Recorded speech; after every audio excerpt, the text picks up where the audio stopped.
Hello आई. हां, मी ते बाबांच्या गोळ्यासाठी पैसे पाठवले होते. हां, तर अजून पैसे लागले तर मला कॉल कर. हां हां, चालेल. हो. आई, मी तुला थोड्या वेळाने कॉल करतो. हां.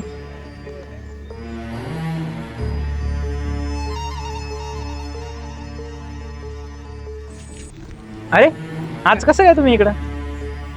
काय तुम्हाला तर आमची आठवण येत नाही. आम्हालाच यावं लागलं तुमच्याकडे. बरं ऐक ना, हा, बोल ना.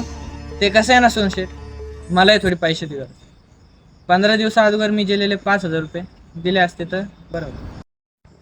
अरे संग्राम, आता सध्या तर माझ्याकडे नाही रे, पण मी माझ्याकडे आल्यावर देऊन टाकल तुला. ते सगळं काय आम्हाला सांगू नकोस. 10 दिवसात सगळे पैसे देऊन टाकण्याचं मागात पडेल. चला रे. अरे संग्राम, चल. अरे ऐकून ते घे.